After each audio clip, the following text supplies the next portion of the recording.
The Car Finder feature, available with select Bluelink packages, allows you to locate your vehicle quickly using either your mobile device or your computer. To use Car Finder, you must have an active Bluelink remote subscription that includes the Car Finder feature. For using Car Finder on your mobile device, you'll also need the My Hyundai app. To use Car Finder on your mobile device, log in to the My Hyundai app. Select Locate Vehicle, or select Map,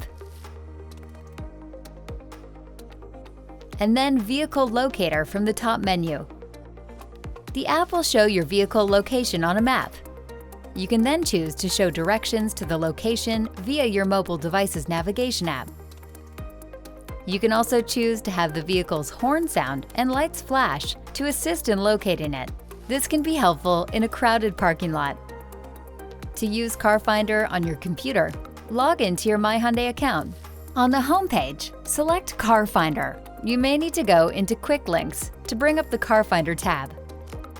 Enter your 4-digit PIN. As with the My Hyundai with Bluelink app, you will be able to see the location of the vehicle, as well as show directions to it, sound the horn, and flash the lights. Be sure to read the Bluelink's user's manual to learn more about the system and features. For more helpful information on your Hyundai, be sure to explore the how-to guides on the Hyundai USA YouTube channel and myhyundai.com.